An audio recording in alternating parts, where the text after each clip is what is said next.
Hi, welcome. My name is Alli Lewis. I am coordinator for the Vermont Agricultural Water Quality Partnership, and I welcome you as a new employee. We're very excited to have you join us. This presentation will hopefully be a great introduction to the partnership for you and the players involved and their relationships and how we work together. And I'm always happy to have further discussion with you and help clarify anything afterwards. Please feel free to reach out. My contact information is at the bottom of this slide. My email is alli.lewis@vacd.org. So let's dive in. So the purpose and mission of the Vermont Agricultural Water Quality Partnership is to improve agricultural water quality in Vermont by coordinating efforts to provide education, technical, and financial assistance to the farming community. The overarching goals that are in place for this partnership are first and foremost to improve water quality and wildlife habitat on all engaged farmland owner and operators properties, as well as delivering technical and financial assistance in the most efficient and effective manner, and providing the best service experience possible for the landowner. So within the partnership, a lot of our partners do provide either or both financial and technical assistance. So this really touches upon the roles of everybody involved in the partnership. So let's talk about the history of the Vermont Agricultural Water Quality Partnership.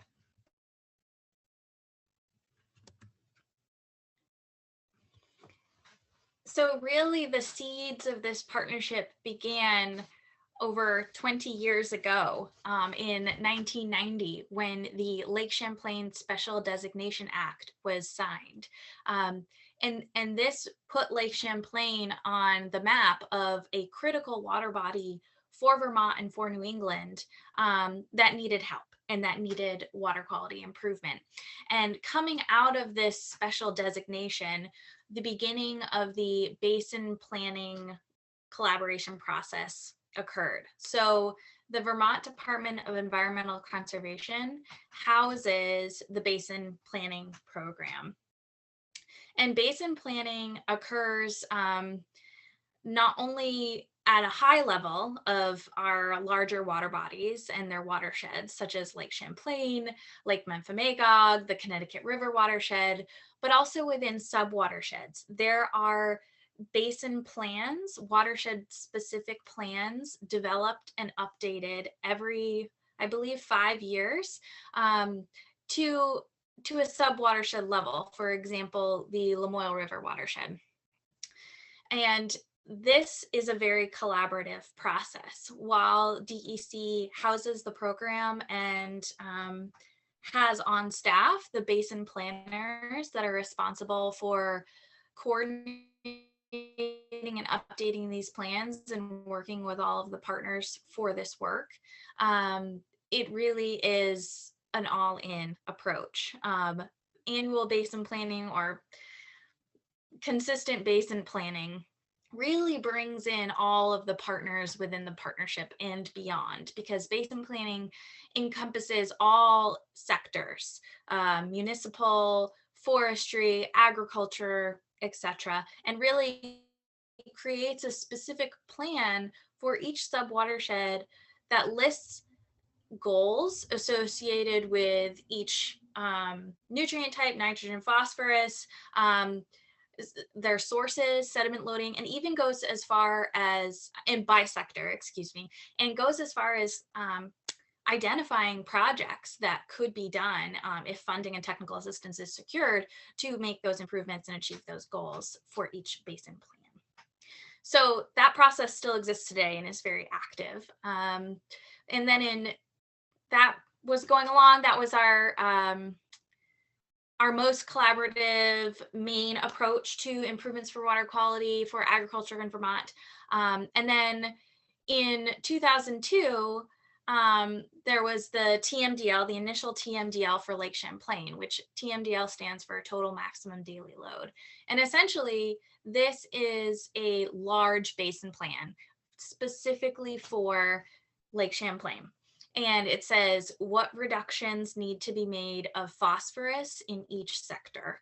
And it is broken down by the smaller subsections of the lake, such as the North Lake, the South Lake, etc. So the state of Vermont was moving forward with trying to make the goals that were outlined in the 2002, excuse me, TMDL, when in around January 2011, there had been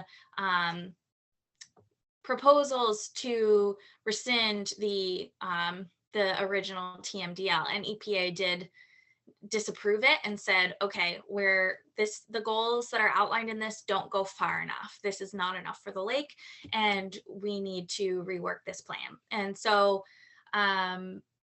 everybody went back to the drawing board and redeveloped the TMDL. We are now currently in the improved version of the TMDL and working towards more strict goals for the lake.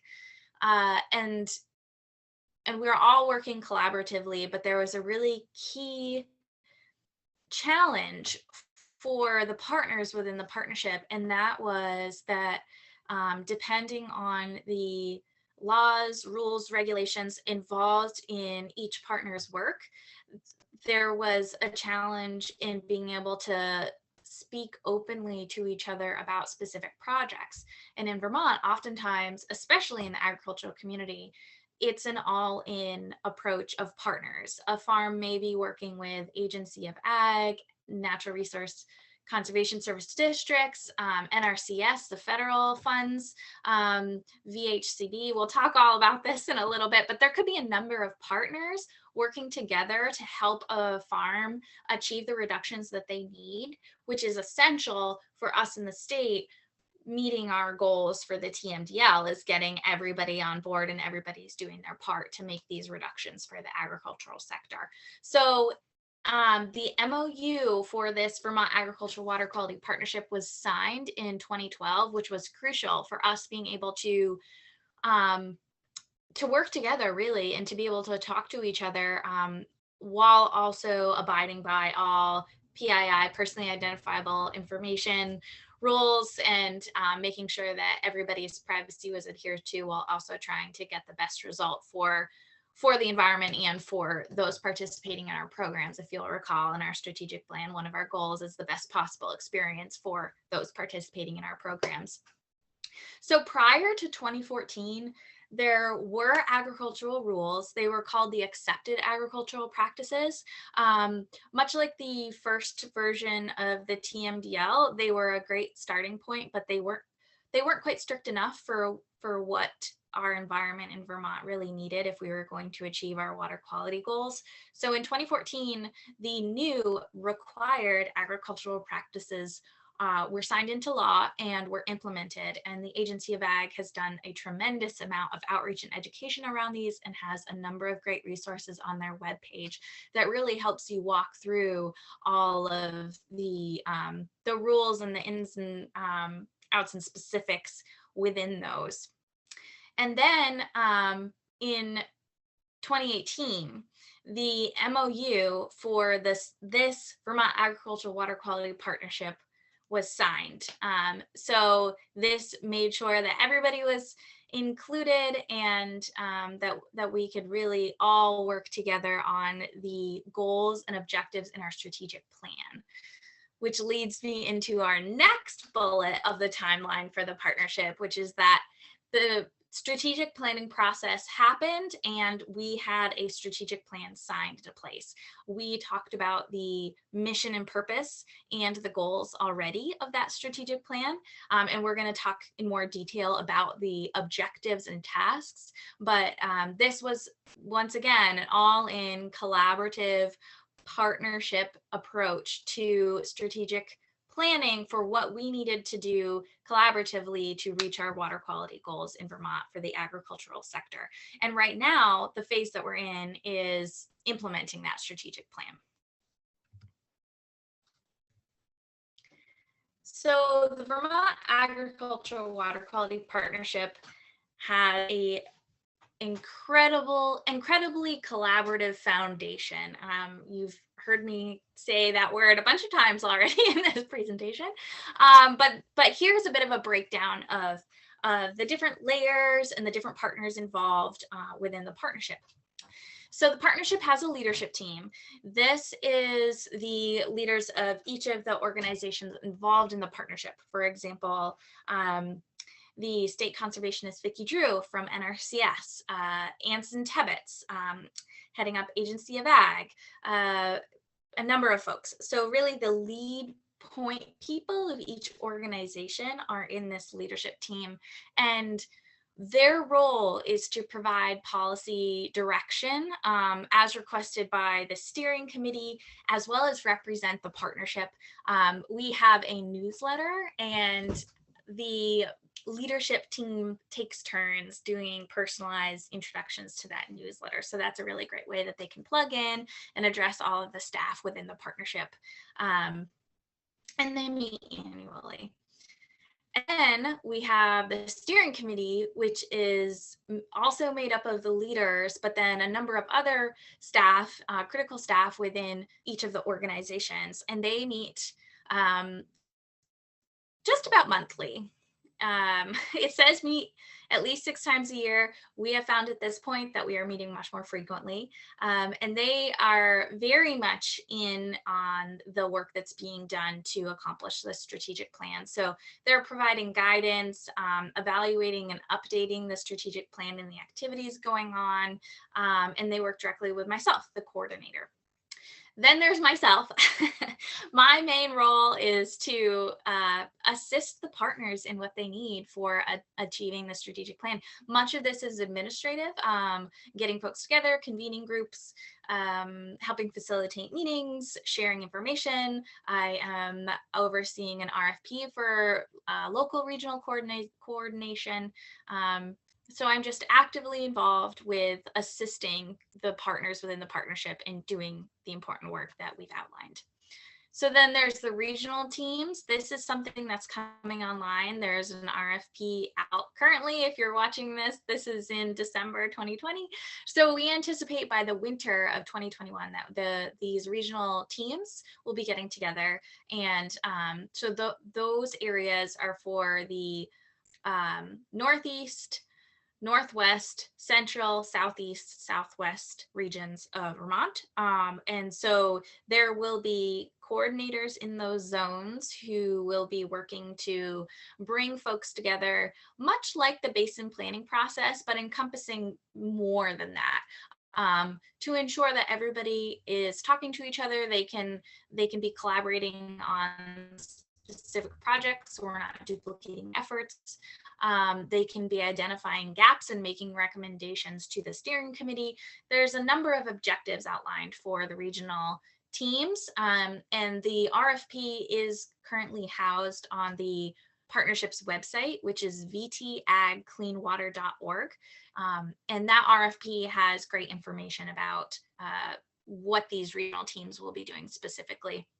There are a number of subcommittees within the partnership doing work as outlined in the SAM. For example, there's a communications team, there's a science advisory committee, there's the number of other groups that are collaborating on specific objectives and tasks within the strategic plan.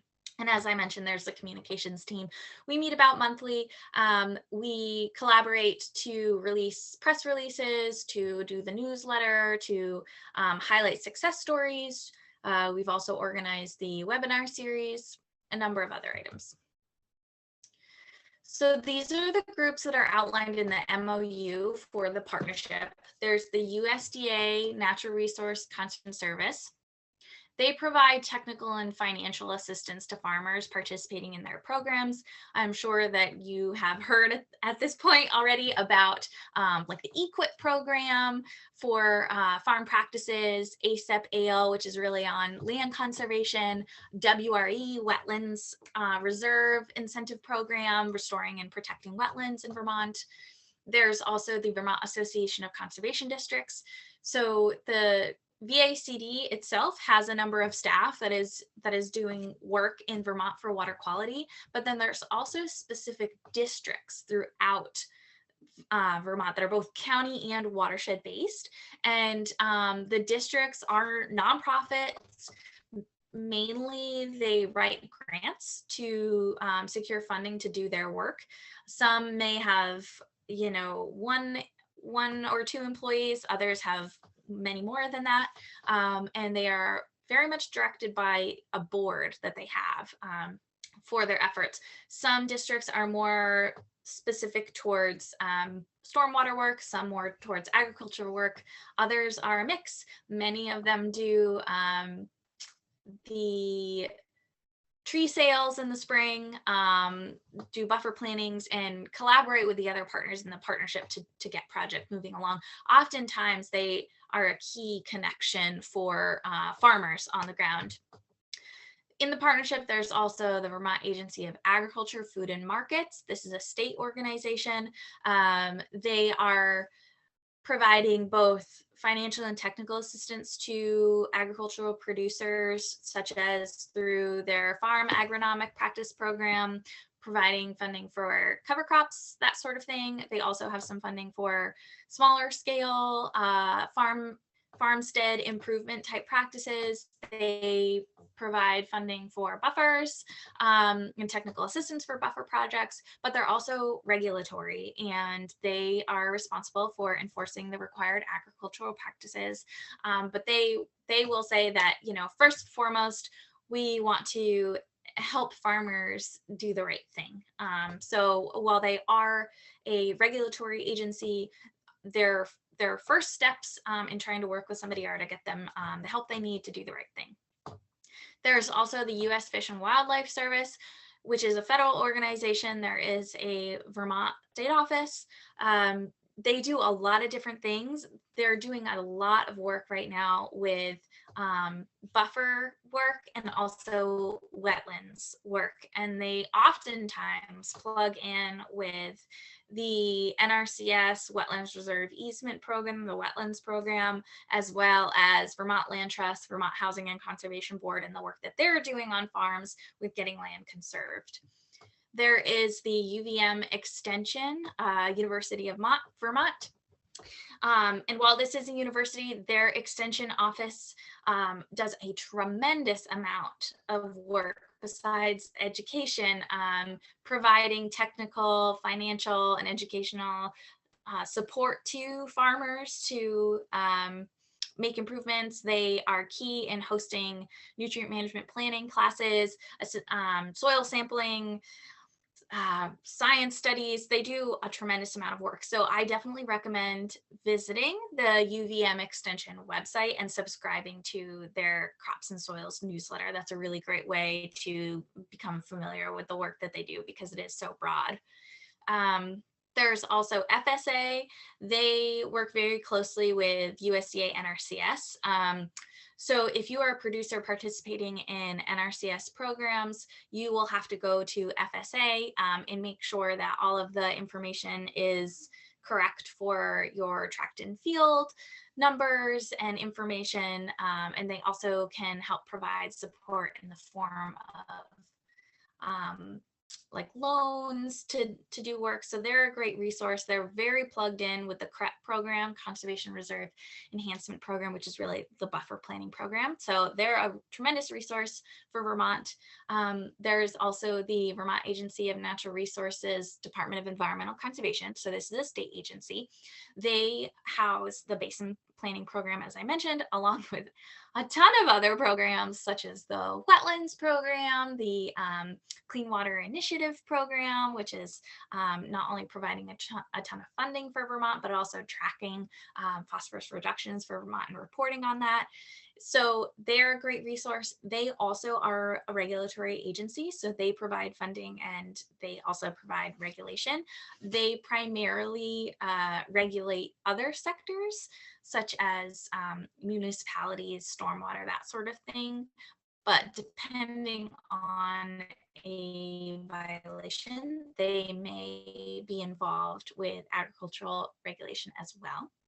There is also the Lake Champlain Basin Program, and they do a tremendous amount of work. They provide funding. They are very much involved in the Vermont Phosphorus Innovation Challenge in providing and facilitating research, communicating that research to the public, making educational videos. They also have the CAC board, which is an advocate for environmental and water quality and economics in Vermont. They do a tremendous amount of work. And so I definitely recommend, and a broad scope of work. So I recommend visiting the Lake Champlain Basin Program website, spending some time looking around there, watching some of their videos. It's really a great, tremendous resource.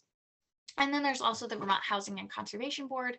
They are responsible for conserving agricultural land in Vermont. And so they work very closely with the Vermont Land Trust as well as the other partners in conserving agricultural property in perpetuity forever. And when these lands are conserved, there's oftentimes water quality, environmental improvements that happen either before or immediately after the project is signed. So we all collaborate on those projects because it really is involving everybody. And those are actually some of my favorite projects because there's some really great success stories. And it's just they're conserving beautiful, important parcels of Vermont for the future. Okay, so let's talk about next the strategic plan. We've talked a fair bit about this, but let's just go through it so you can get a sense. So again, looping back, a little bit of a refresher here. The purpose and mission is to improve water quality in Vermont by coordinating partner efforts to provide education, technical, and financial assistance to the farming community. So again, we want to improve water quality and wildlife habitat on all the ag land that's participating in our programs, make sure that the technical and financial assistance that is being provided by partners is done in the most efficient and effective manner, and we want that to be the best experience possible for those plugging into those programs. Okay, so let's talk about the strategic plan objectives. So building stronger collaboration. It says Jess Buckley, but actually this is on my plate now that I've been hired as the coordinator. So that's my role in supporting the folks within the partnership and the work that they're doing and implementing this strategic plan. There's also the objective to identify, connect, share, and coordinate research and learning across the partnership and others. So Dan Lerner of UVM and Eric Howe from Lake Champlain Basin Program are leading these objectives. The third objective is to utilize research and learning to evaluate, adjust, and innovate specific practices and tools across the partners. Vicki Drew is the objective lead for this, and a lot of this work is happening through the Science Advisory Committee for the partnership. Also, there's ensuring training of staff across partner organizations. This is part of that, this training that's happening right now. Nina Gage is the lead for that. An example of the other work that's happening for this objective is the webinar series that has been happening for the partnership, and all of those have been recorded. So that would be a great place for you to start. Please reach out to me to get the recordings as a new employee. I think that would be a really great overview for you. So the fifth objective is to create consistent, coherent, and meaningful messages for the partnership staff, farmers, and the public. So this is the main objective that the communications team is working on, and Amy Overstreet of NRCS is the lead on this. And then the last one is to align tactical basin planning and prioritization of efforts and ensure effectiveness of jointly targeted watershed strategies. We've talked a lot about basin planning and about collaboration. And that's really what this is about. So Marley Roop of Department of Environmental Conservation is the champion of this. But again, this is really involving all of the partners. All right, so let's talk about some successes thus far. So we have our website. This has a short video about the partnership. It has our strategic plan. It houses the MOU that was signed so we can all talk to each other and collaborate effectively. It houses the regional coordination RFP, and as well as our annual report. So I definitely recommend you check this out. It's a great resource. We have our SharePoint site. So if you don't have access to the SharePoint site yet, please email me and we will get you an account. And the vision for the SharePoint site is that it is a place for any staff within the partnership to be able to go to share files, to check out a calendar that we up-to-date with events for all of the partnership. It's a place where we're going to house files and documents, and we can collaboratively all work on the same document together in there, which is really great for some of the teams that are working together on objectives outlined in the strategic plan. We have a partner database. This is huge. This was years in the making. This allows a number of non-regulatory partners to go in and update about what they're doing on a farm. And this is really key because in the past, before the MOU, before the partner database, we were really challenged in how do we information share between the different partners who are providing technical and financial assistance to the farming community. So one visit, one partner might go, and then a few days later, another partner might go, and they wouldn't know that the other had gone, and the farmer might get confused between who he's working with or who's who, and it all seems like everybody's maybe the government, but they're not. So this is a really important tool for us all to be able to track what we're doing, work more collaboratively, and really get at that objective of and that goal of providing the best experience possible for those participating in our programs. Oh, I went too far. Okay. We also have training opportunities when we can have annual meetings again. New employees and members of the partnership will get this training, and it will be in person and you can ask specific questions. For now, I recommend that you just email me or give me a call if you have questions. Due to COVID, we're not able to be together, unfortunately. Of course, the ensuring training has been a success in that we've done all of these webinars so far, and we've gotten great feedback about that. We're going to be continuing that, and they're recorded and available for people to watch at any time. And we're also identifying new and upcoming opportunities for cross-training across organizations. So we also have a newsletter, and I recommend that you reach out to me and send me an email and let me know that you want to be on the listserv. So quarterly, we send out the big shebang newsletter that's really fun. It has a great intro from leadership. There's a ton of really rich content in there, beautiful photos, success stories, need to know information about funding opportunities or program changes or deadlines. And then in between that, about monthly, sometimes we combine depending on the content, we provide a kind of FYI condensed newsletter that's really just a bulleted points need to know. So it's really a great resource, and I recommend that you get signed up for it. So our upcoming priorities within the partnership are to continue with developing communication tools, continue staff training and communication. We've put out a survey asking staff, what training do you need? As a new employee, I definitely encourage you to reach out to me and let me know what you could use help with, because that resource probably already exists and we can get you pointed in the right direction. To strengthen the partnership collaboration at the local level, to align research and learning across the partners, and to identify gaps where research is needed so that we can target funding to address that.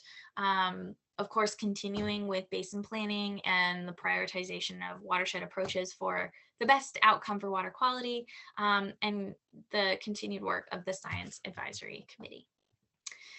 So I wish we could be together in person, but since we are not, please feel free to reach out to me with any questions you have. I'm happy to talk at any time. And thank you for listening. So again, my email is alli.lewis@vaad.org. Thank you.